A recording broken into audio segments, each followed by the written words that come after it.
léegi table nga yow. ah soxna si gis nga de tubaab yi ñu ngi ñuy jaay lépp ñu ngi ñuy jaay géej gi ñu ngi ñuy jaay yéet ak sax netetu. À l'heure du bilan,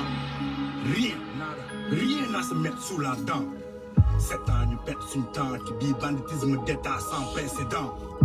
Même truand, même fainéant, même incompétent, même vieillard dans le vent. Niata boubou coloniaux transhumé, niata patron de presse acheté, niata juge sans dignité, niata bavure policière, niata litige foncier, niata ministre yu cuune, niata scandale. ñaata ñoo am couverture médicale ngay saraxe ay bourse sociale rien que ton parti fàtte la patrie pétrole sarak contrat say goro marché public tubaab gars yi ziar naa leen même chien yi partagez leen au maximum inchallah ñu yaatal waxtaan ziar naa leen bu baax a baax a baax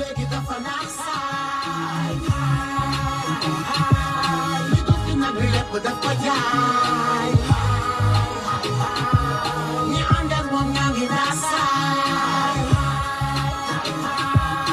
dëgg Macky mooy saay saay lépp lum la dig lu dul yóbbu la dig xamal ni dana dig waa ji mu matul nit di fekk rek ne git kon gi dem nga nit askan bi dee wa xiif nga jàpp doori liif jàmm daf fi gëj étudiant yi nga tëj élection yi di lëj opposant yi nga tëj ko sagaan ñu mar naan dëkk béppaan ndaw ñi waliyaan justice bi léegi dafa naax saay li du fi nag bi lépp daf ko jaay ñi ànd ak moom ñoo ngi raasaay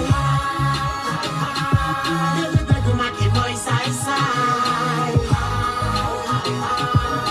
fi mu ne ñëpp loof réew mi dootuñ doof say char taxul ñu xoof da nga ñu mujj a soof lu mu wax rek waxeet tey na suñu xeet lebe suñu tet bàyyil ñu fi ay det ndax nu maa nga l'hôpital ñàkk plateau médical fallu fàtte li la fal sa bopp rek la defal référendum te sa loi bëgg nangu suñu droit joxoon ndaw ñi ay emploi PSE di plein emploi kuy sa poche ay milliards gouvernement des connards taf sa boor ay vieillards bés rebés ak milliards justice bi léegi dafa naax saay li du fi nag bi lépp daf ko jaay ñi ànd ak moom ñoo ngi raasaay dëgg Macky mooy saay saay justice bi léegi dafa naax saay li du fi nag bi lépp daf ko jaay ñi ànd ak moom ñoo ngi raasaay dëgg Macky mooy saay saay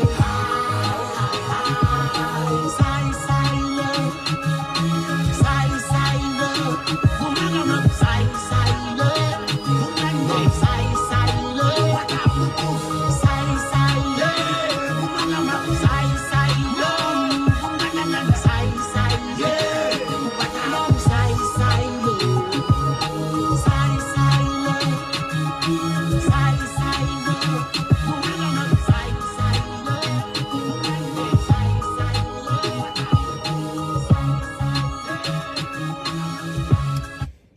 asalaamaaleykum wa rahmatullahi gars yi ñu ngi leen di ziyaare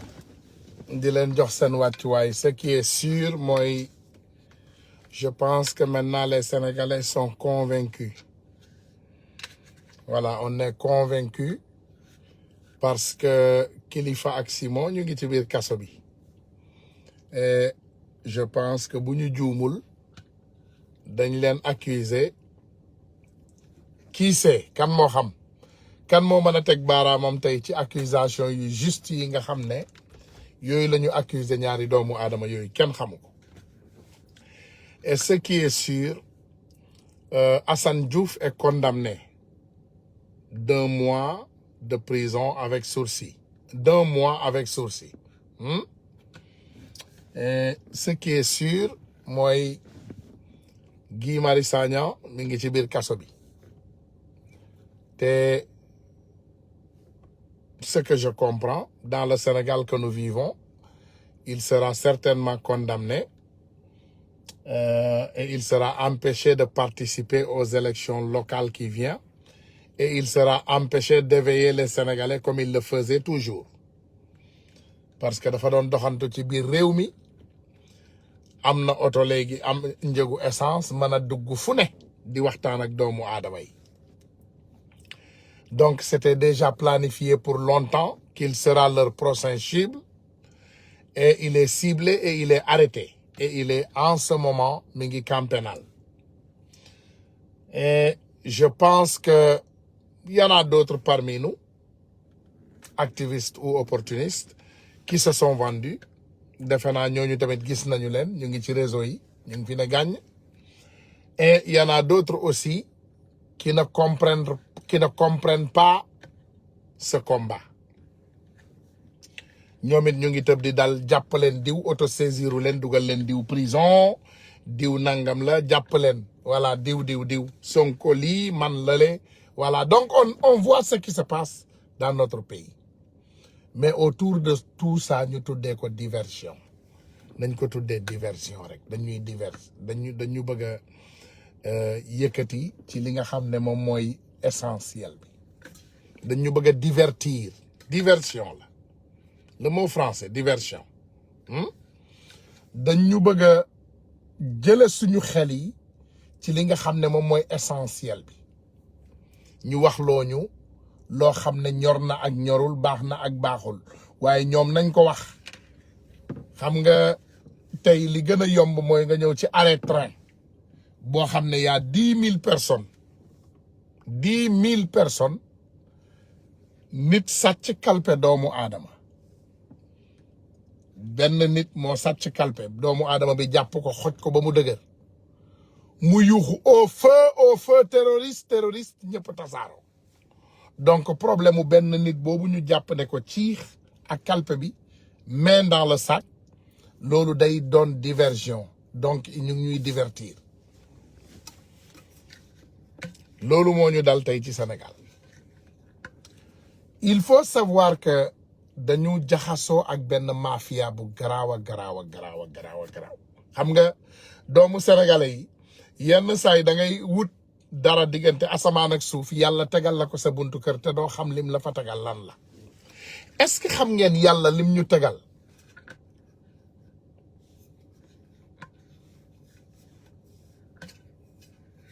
voilà c'est un plan exactement. Sister Rokhaya jàpp Guy Marius Sagna dara gënu koo nekk plan bu mag te c'est un plan qui se déroule toujours dinaa yegg si waat ci loolu. Mais tey ma ñëwaat rek encore une fois ci kàddu bi est-ce que xam ngeen yàlla lan la ñu may ci mbirum passeport diplomatique bi. Xam nga yuuxu diw sàcc na Alioune Sall sàcc na Macky Sall sàcc na Mame Mbaye Niang a détourné des milliards Farba Ngom wax noppi keneen ak keneen wax noppi. Gis ngeen loolu c'est une petite patate parmi 100 000 tonnes de patates. Est-ce que xam ngeen ce problème de passeport diplomatique c'est quelque chose boo xam ne dina sauver Sénégal incha allahu rabbi dinañu génnee ci problème bi ñu doon joytu dina leeral àdduna bi kan mooy Macky Sall et sa vraie figure. Xam ngeen passeport diplomatique yi c'est les mêmes passeports qu'ils utilisent pour acheter des appartements partout dans le monde. Xam nga ñoom tey xale yi jigéen yi seen copines yi ñuy jox passeport yi ak seen sambabo yi ñuy jox passeport yi ak seen copains yi ñuy jox passeport yi parce que bu leen fàtte Farba Ngom le griot du président de la République il a été stoppé nañ ko aéroport France ak passeport diplomatique ak ay xaalis ay centaines de milliers d'euros ci ay diplomate te passeport diplomatique la yor. Ngeen yaakaar ne ces passeports diplomatiques ñaata yoon lañ leen di utiliser à travers le monde à trafiquer de la drogue à trafiquer de l'argent à trafiquer des documents. Ngeen yaakaar ne passeport diplomatique yi ñaata yoon la ko gouvernement Sénégal bii di jàpp di utiliser mais léegi da ngeen yaakaar ne yéen sénégalais li nga xam ne moom mooy daaneel nguuru Macky Sall fas na yéene yàbbi ci. Je vais vous dire une chose, nombre officiel ou pas officiel, nee nañu 35 000 passeports diplomatiques moo nekk en circulation tey ci Sénégal 35 000 35 000 déglu leen ma fanweeri junni ak juróom ci passeport diplomatique moo nekk en circulation tey ci Sénégal 35 000 passeports diplomatiques ñoo nekk en circulation ci biir Sénégal demandez-vous la question ci 35 000 passeports diplomatiques nee nañu 31 faux passeports moo ci am fanweer ak benn soi-disant 0,0,0% ci Sénégal bi ngeen xam yéen ma xam ko Sénégal bi nga xam ne mësta joxe chiffre officiel ci suñu existence maanaam du Macky Sall du ay ministre am du ñi mu àndal du ay ñoñoom masuñu bi Sénégal doone Sénégal ba léegi masuñoo joxe ay chiffres yoo xam ne dafa officiel ñoom chiffre bu ñu mas a joxe c'est des faux chiffres donc tey yéen naka ngeen mën a gëmee ne 35 000 passeports diplomatiques en circulation 31 faux passeports moo ci nekk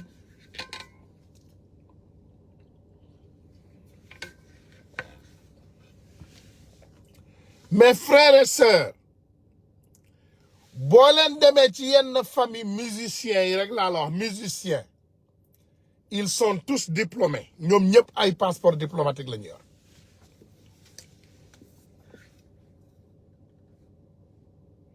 damay wax de sénégalais li ngeen comprendre on est sur scandale bi gën a mag bi nga xam ne moom moo gaaw ci daaneel Macky Sall moom mooy mbiru passeport diplomatique yi parce que c'est un scandale international parce que Amérique bëggul toog këram xalaat ne kon man diplomate sénégalais yi ma bàyyi ñu dugg ci sama dëkk bi yëpp sans fouiller leen indaale nañu drogue te indaale nañu faux billets wala indaale nañu xaalis wala trafiqué nañu xaalis wala indaale nañu maanaam ay koppar yoo xam ne dañ ko investir ci ay kër wala yeneen mbir yoo xam ne dañ koo sàcc Amérique bëggul am boobu humiliation et bien que la France ak yeneen réewu àdduna bi yëpp xam nga réewu àdduna tey boo ci nee trafic de passeport diplomatique xam nga lan la ñuy njëkk xalaat mooy des personnes qui peuvent circuler partout dans le monde sans pour autant benn doomu aadama war leen mën a teg loxo il faut savoir que quand tu es diplomate da nga am immunité diplomatique immunité diplomatique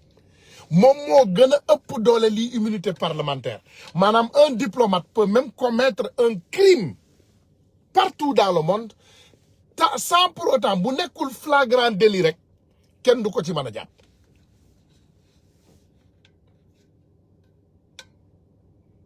ci mën a jàpp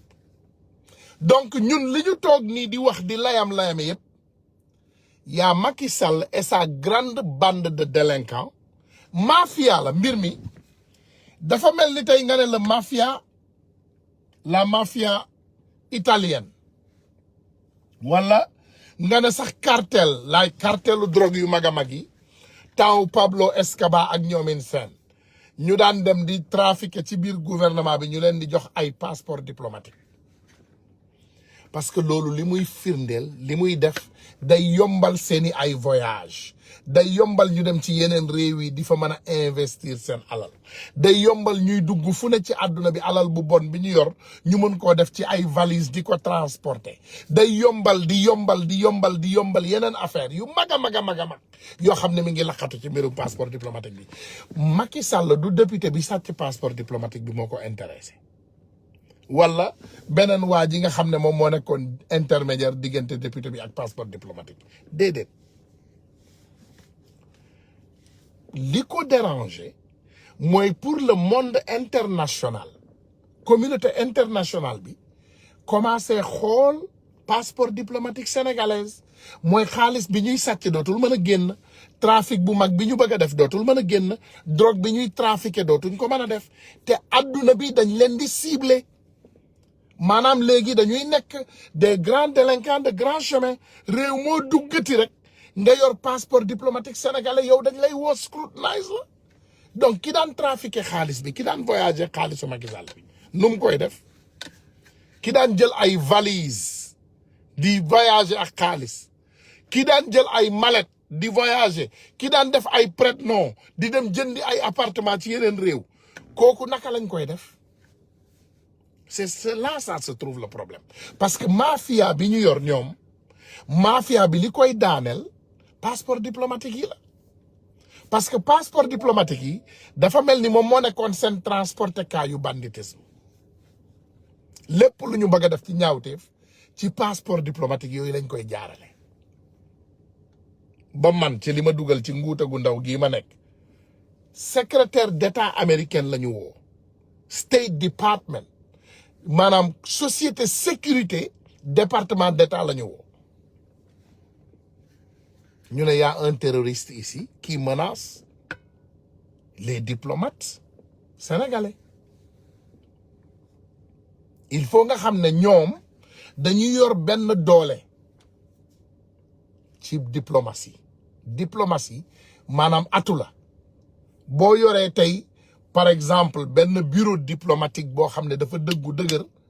moom mooy kiy négocier entre réew ak réew négociation réew yu bari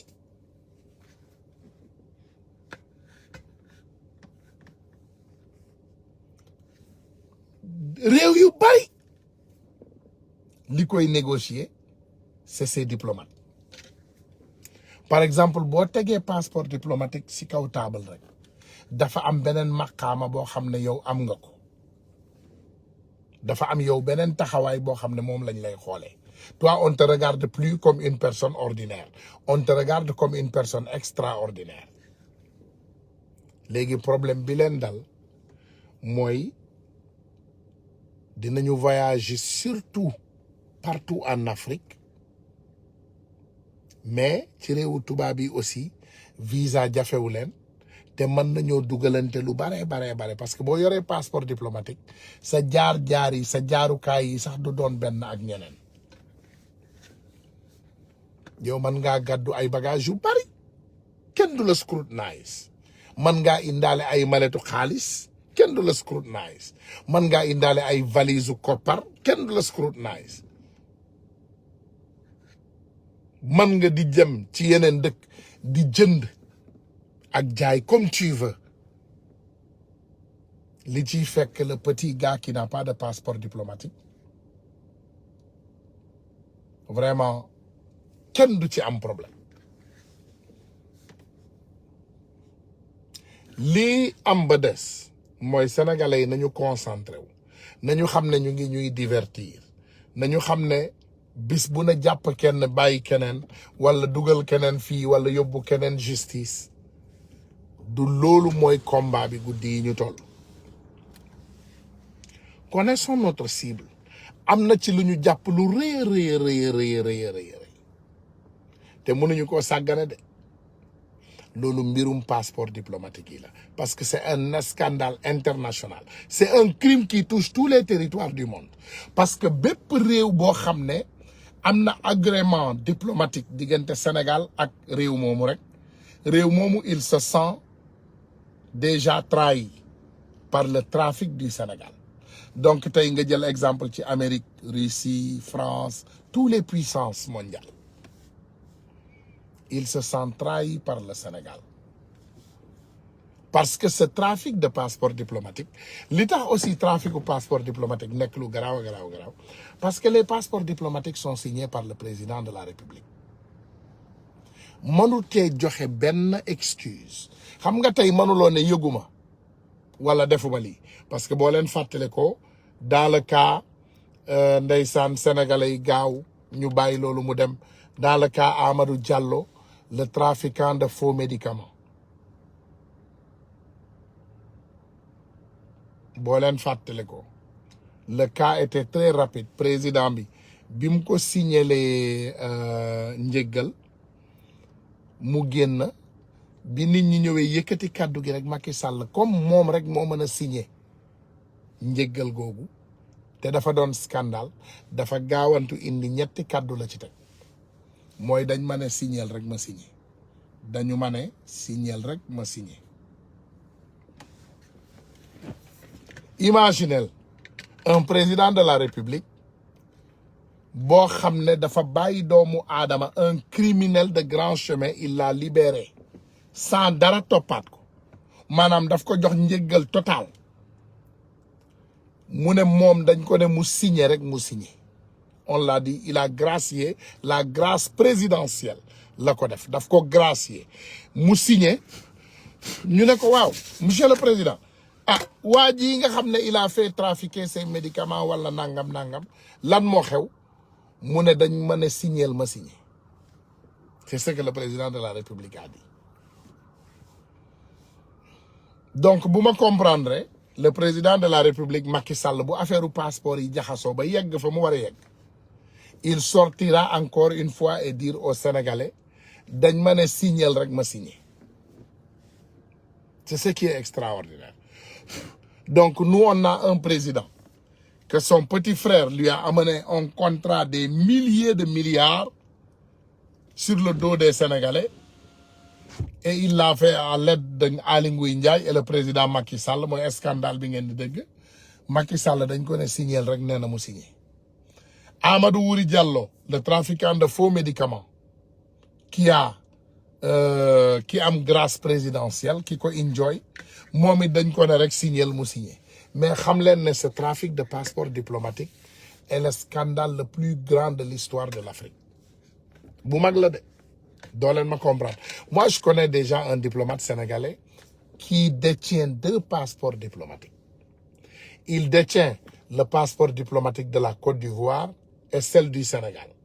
loolu waxtaan la pour beneen jour mais j'ai des preuves à l'appui. benn diplomate sénégalais je ne sais pas pourquoi déjà il était diplomate sénégalais mais il a un passeport diplomatique sénégalais et un passeport diplomatique ivoirien loolu du ay source man maa ci teg bët man maa ci teg sama bët bii man maa ko ci teg man maa teg sama bët ci copie passeport bii ak copie passeport bi et je les détiens. Donc pour ngeen xam ne ce cas de passeport diplomatique j'espère qu'ils seront assez intelligents j'espère que ñu ubbi ci enquête ci li mu gën a gaaw parce que pour bëgg a ñoo lëre indi ñaari député Aïssata Tall Sall ay doomam Amérique la ñu jàngee de bu leen fàtte loolu ministre des affaires étrangères golo boobu ngeen di gis maanaam boo ko jëlee nga teg golo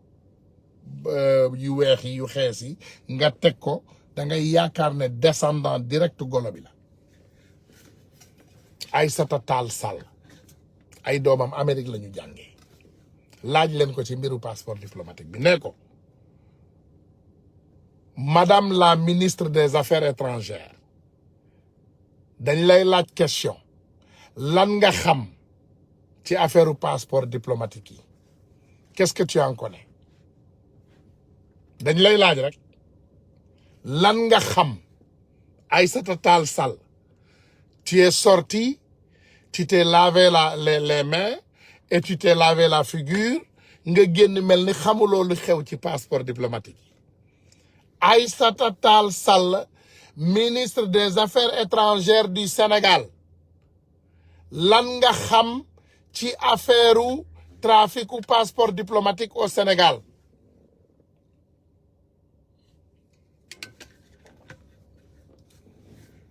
laajte la rek nag ndax comme niñ koy waxee toujours buñ leen laajee te waxu leen ñun dinañu génn te dinañu wax léegi Aïssata Tall Sall avocate de profession très éduquée très intelligente tu as 35 000 diplomates en fonction. 35 000 passeports diplomatiques en circulation. Astafurlah, pas 35 000 diplomates en fonction. ndax adduna bi yëpp dama leen di wax dara de adduna bi yëpp 192 pays moo fi am 192 more or less un peu plus ou un peu moins 192 donc 192 pays boo ci doon am 192 ambassadeurs ngay am ok boo ci doon am te adduna bi yëpp la ñu am ay ambassades ah du adduna bi yëpp aussi la ñu am ay consulats donc je vais vous donner un calcul boo xam ne day doon calcul bu ñuy dimbali ñun tuuti rek tuuti ça nous aide voilà donc tu te dis 192 multiplié 192 nga multiplier ko par 2 loolu mooy consulat ak ambassade disons ñoom ñëpp nga jëloon lii chiffre bi multiplié par 2 la nga multiplier ko par 5 gis nga Sénégal bu ñu jëloon consulat yeeg ambassade yeeg seen jabar yeeg consul yeeg ñëpp ku nekk ñu may la passeport diplomatique ak seeni ay doom au maximum on aurait 1920 passeports diplomatiques ok léegi nga dem ci côté député yi donne-toi 120 multiplié par 5 loolu jox la 600 tey boo demoon ci député yi tamit nga bëgg leen jox ñoom ñëpp ay passeport diplomatique ak seeni ñaari soxna ki ñangam ça te donne 600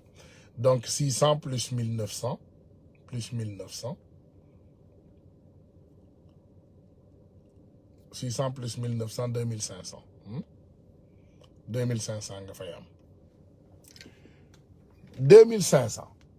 ngay am dis-toi nga dem présidence nga jël ñaap beneen 2500 nañ leen jox rek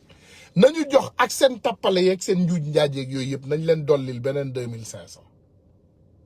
mu jox la 5000 ah 5000 fan nga mën a amee 35000 passeports diplomatiques en circulation 35000 laa la wax 5000 la ñu am loolu bu ñu calculer ñëpp ñi ñu yaakaar ne ñoo war a détenir passeport diplomatique te dañu duufal chiffre bi pour comme ça kenn du ne man amuma wala sama waa kër amul dañ ko duufal def ko 5000 diplomates xam nga ñaata passeport diplomatique moo nekk en circulation 35000 xam naa ci ay sëtu sëriñ man à ma personne xam naa ci ay doomu sëriñ yoo xam ne dañoo détenir passeport diplomatique fàtteel loolu sax xam naa si ay xale yu jigéen xanaa booboo gën a dee xam naa ay xale yu jigéen yoo xam ne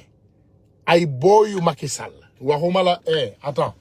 il faut que ñu am lu ñu leeral parce que nit ñi xam nga dañuy ne des ministres des députés déedéet et les petits hommes d'affaires amis de Macky Sall les petits hommes d'affaires laa la wax de ay genre Aziz Ndiaye ay genre mon ami ki dugal problème ñoom kilifa bi ay ñoom Doro Gaye ak ñeneen ak ñeneen ak ñeneen est-ce que vous avez pris le temps de savoir yan genre passeport la ñu détenir ñoom ak seen famille est-ce que vous avez pris le temps de savoir quel genre de passeport ils détiennent ces personnes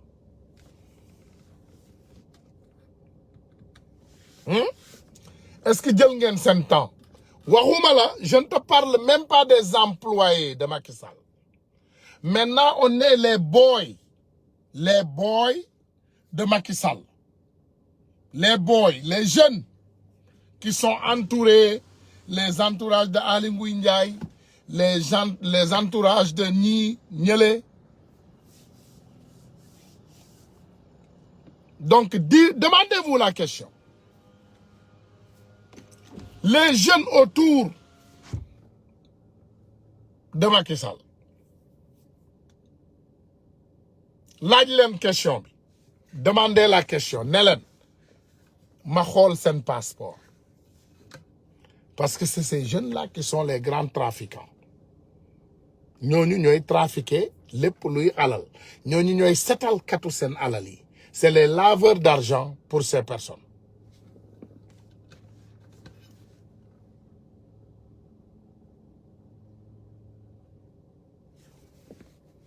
Demandez-vous la question. Laaj leen seen bopp question. Ces jeunes qui sont entourés, ces jeunes qui ont entouré Macky Sall,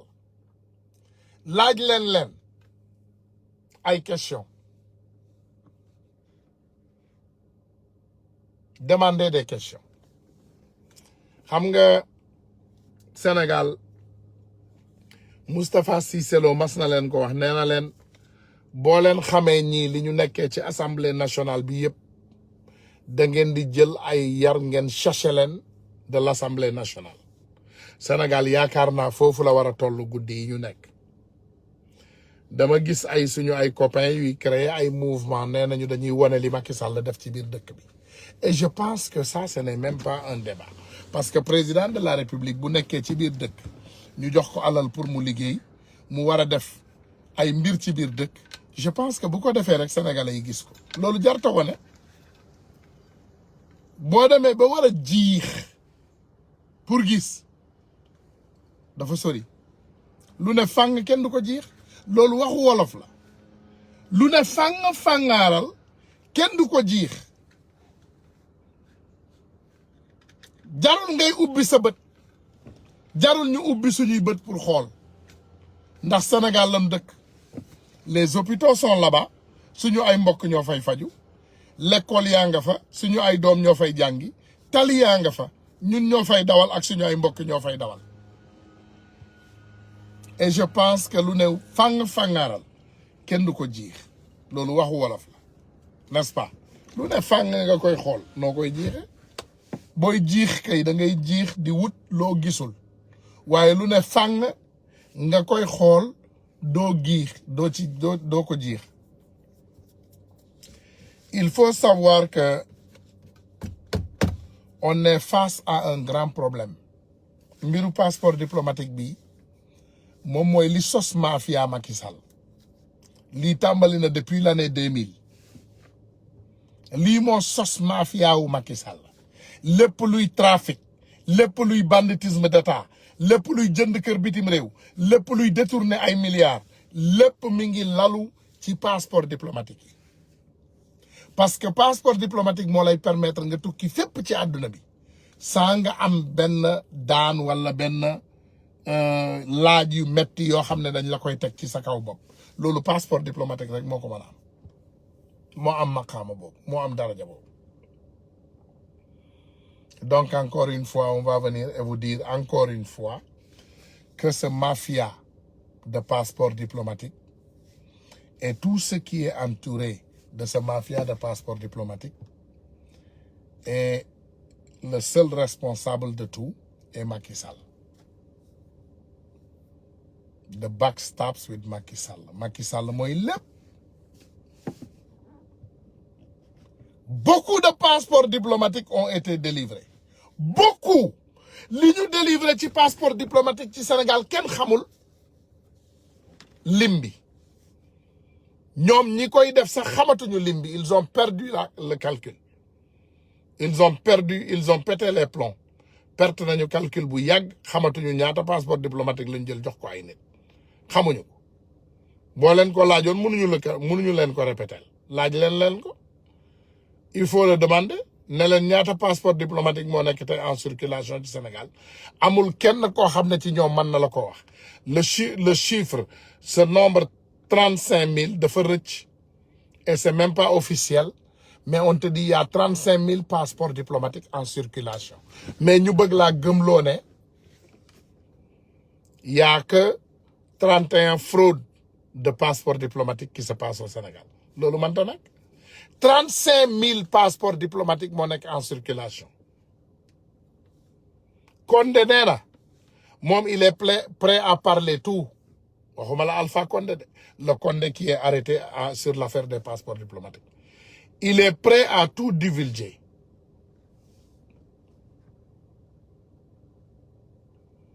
il est prêt à tout divulguer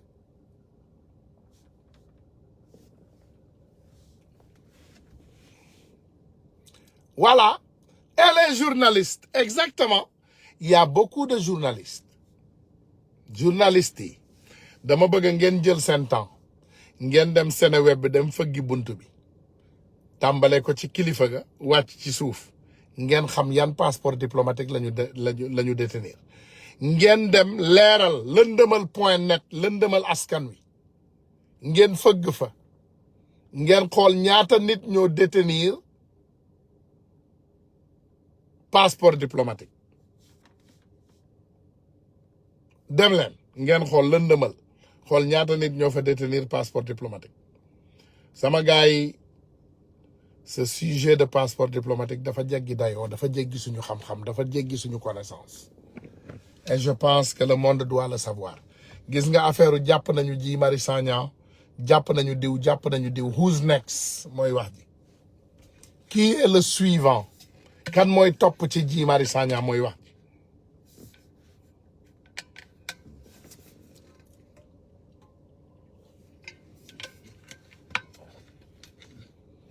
kan mooy topp ci Guy Marius Sagna dëggal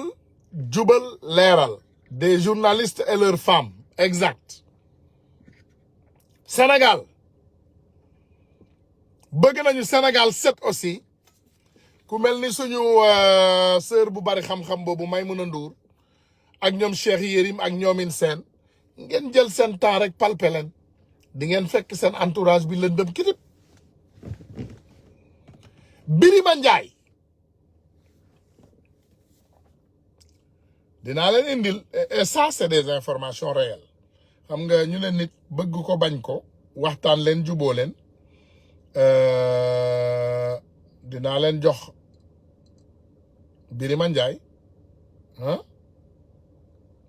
ngeen déglu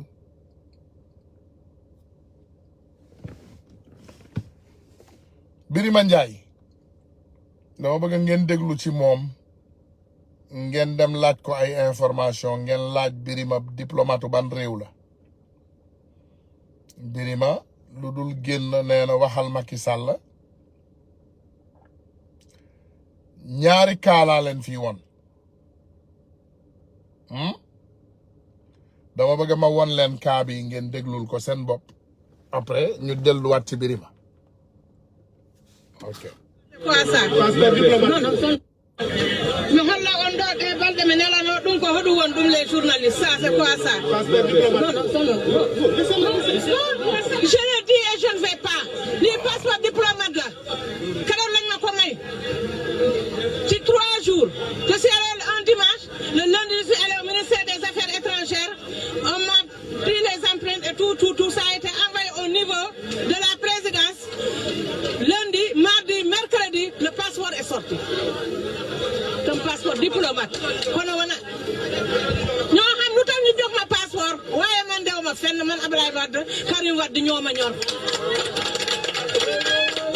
ki ma woo sax xawma ko c'est un militaire jéemuma laajte sax ndax buur bu la oyee bu la mayulee dina la wax te lii am na lu mu firi ça c'est un passeport diplomate donc wax naa foofu rek comme dañuy boobu benn kaa la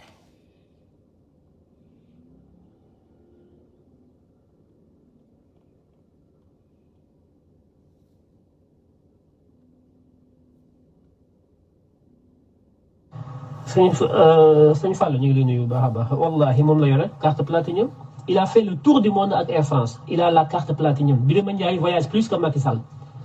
Birima Ndiaye GL bu bees tàq lañ ko jëndee une Mercedes classe affaire bu ñëwee Phuket si lay nekk fii il a un passeport diplomatique Birima Ndiaye il voyage de actuellement Birima Ndiaye actuellement mi ngi embarqué Air France à Paris pour Dakar Phuket lay nekk fii sur les Champs-Élysées les hôtels les restaurants les plus chers au monde voilà le Sénégal pendant ce temps nit ñaa ngi ci mbënd mi Covid bi dund gi cher Birima Ndiaye lan mooy liggéeyam Birima Ndiaye lan mooy taxawaayam ci réew mi lu dul nekk télé bi yor laa ñu ñu utal ko oto bi jar 100 millions di ko jox ay 10 000 20 000 euros muy dem Paris def ay courses noces nekk ci hôtel yi gën a cher am carte Platinum mu Air France di wër adduna bi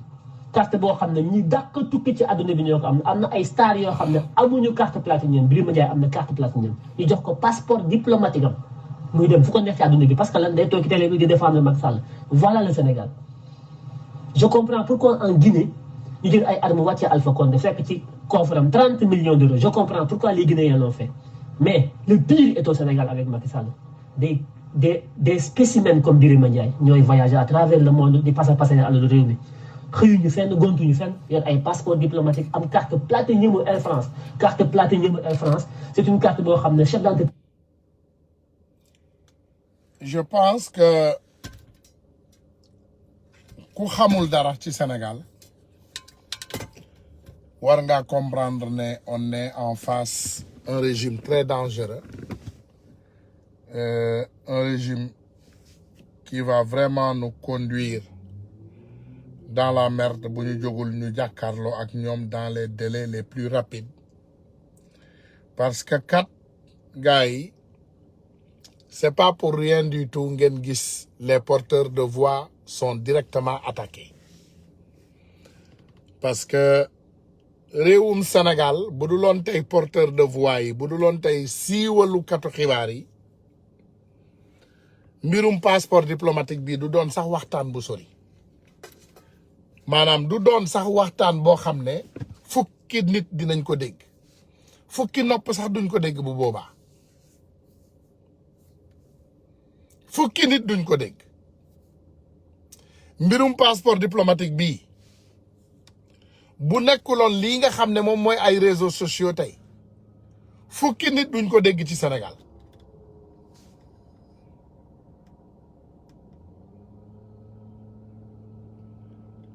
et je pense que quoi qu'on puisse dire ça c'est grave mbir la mu garaaw a garaaw mbir la moo xam ne Sénégal dañu war a jël seeni ay matuwaay jël suñu ay responsabilité parce que comme niñ leen koy waxee toujours suñu benn intérêt bi nga xam ne ñun moom la ñu am ci wax ji mooy doomu sénégalais yi yeewu waaye doomu sénégalais yi li ñuy def ci ñoom rek la dépendre ñun mënuñu leen def loo dara yee rek lañ leen mën a def ne nit ki yeewul heure bi jot na et je pense que boo ko yee avec ce monde d'aujourd'hui avec ce monde de technologie dina am responsabilité yu bari yoo xam ne sénégalais yi dinañ ko jëlal seen bopp gars yi du ma yem fii ci mbiru passeport diplomatique yi parce que suba dinaa leen ci indil yeneen firnde indil leen mafia Macky Sall bi ak ko ay compte bancaire ak ay nit yoo xam ne dañoo nekk fii ci bitim réew ak Sénégal di trafiquer xaalis bi ñuy sàcc di ko dugal ci ay compte bancaire ak ñoomin seen je pense qu'on vous a montré lancement won nañ leen keroog ci document yooyu waaye bu subaa dinañu gën a indi ay firnde pour gën a waxtaan ci loolu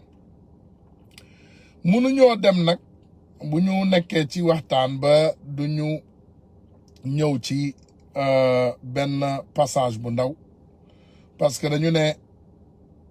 qui s'assemble se ressemble qui se ressemble s'assemble tubaab moo wax loolu ñun waxuñu ko waxu tubaab la mais dañu gis temps yi benn golo boo xam ne dañ ko bëgg a ressusciter maanaam dañ ko bëgg a dundalaat te ci Leral TV lay jaar et je vous assure que balaa muy yegg ci Leral TV ci ñun la njëkke maa ngi leen di koy wax keroog ma ne leen bi ñu dajee Las Vegas ak New York ak yeneen mbir yi daf ñu doon jéem a jaay ay informations c'est des informations qu'on a refusé d'acheter parce que dinañu jënd ay informations mais dañ koy bëgg jënd ci ay nit yoo xam ne day reputable maanaam li américain di wax dañu am réputation boo xam ne vraiment boo ko palpé da ngay fekk ne lii ñuy wax dëgg la boroom jéem na maa jaay ay information ci Youssou Ndour jéem na maa jaay ay information ci Wally Seck jéem na maa jaay ay information ci Viviane jéem na maa jaay ay information ci Pape Diouf jéem na maa jaay ay information ci Dame Dieng ci fan yii ñu génn yàggul dara nag jéem na maa jaay ay information ci Marème Faye Sall donc c'est une personne qui est connue de faire de la manipulation et de la diversion xam nga Sénégal loolu gars yi dañ ci yomb dañ ko yombale gars yi dañ ko yombale donc nit kooku boobu intention la amoon ci liggéey bi nga xam ne moom la ñuy def gars yi xam naa c'est bizarre mais di ngeen ma jéggal tuuti dafa am lu may bouger nii ci kanam loo xam ne dama ko gis te doyuma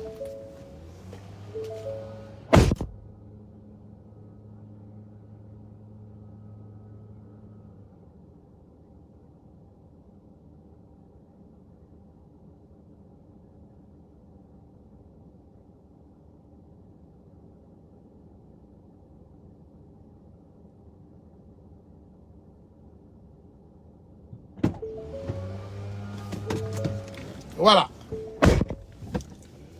donc les amis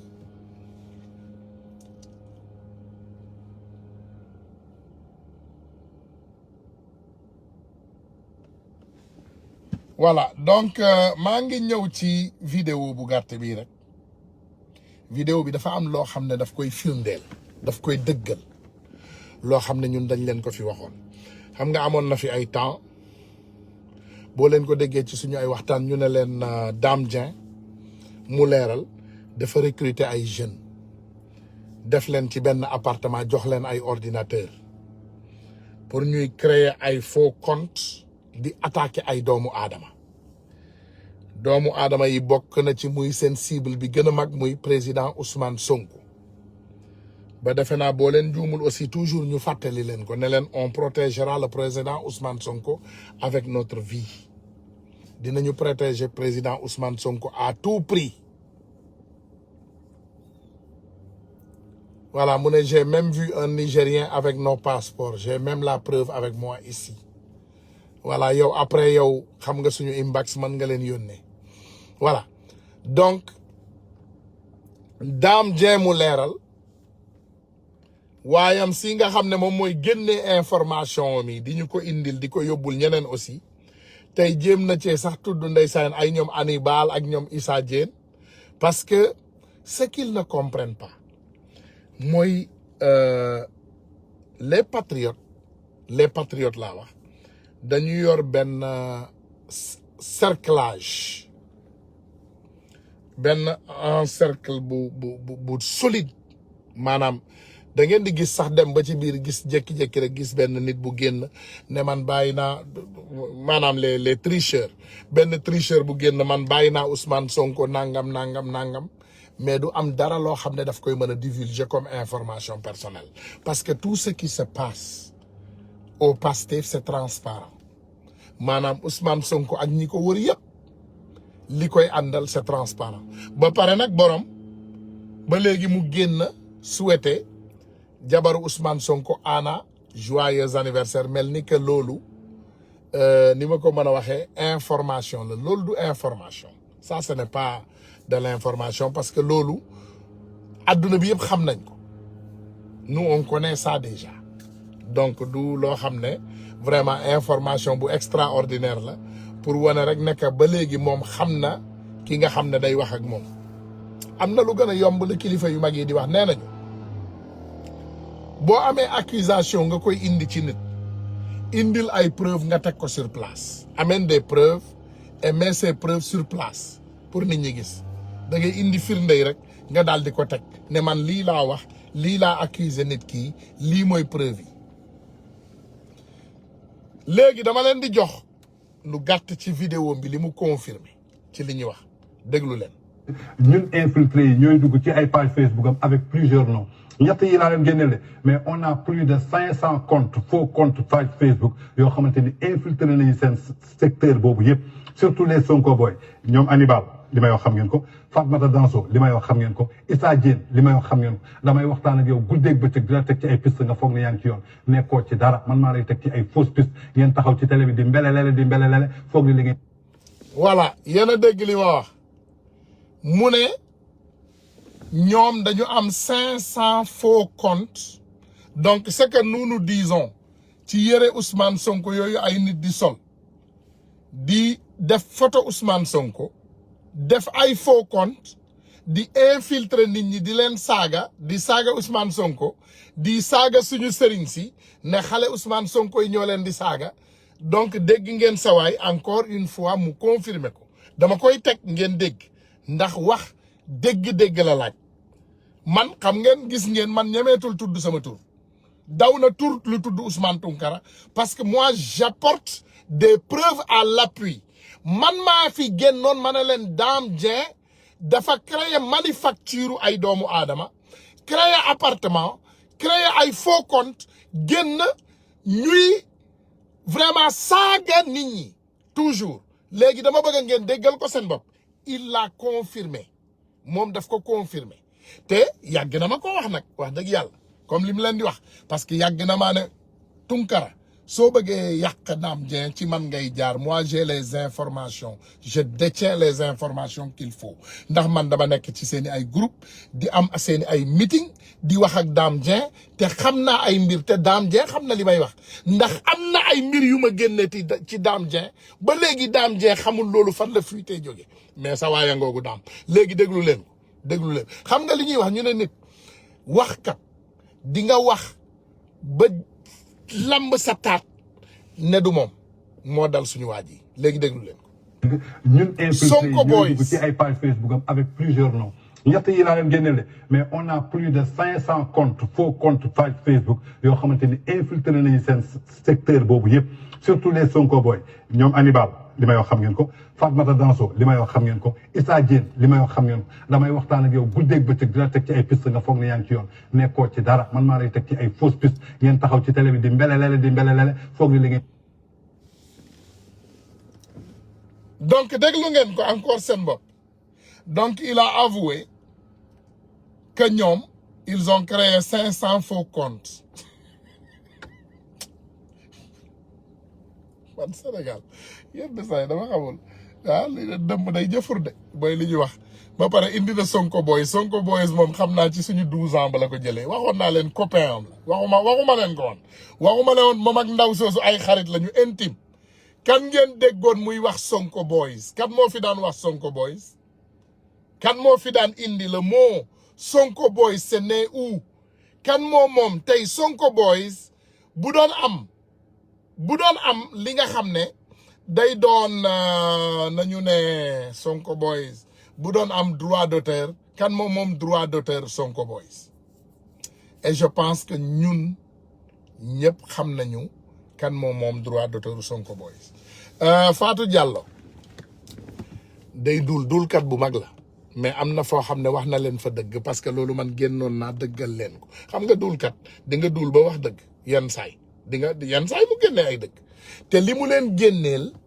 boo leen fàttewul amoon na fi ay guddi yàggul dara dinaa leen dem jëliwaatal vidéo bi génnoon naa fii ma ne leen Dame Mbodj dafa créer benn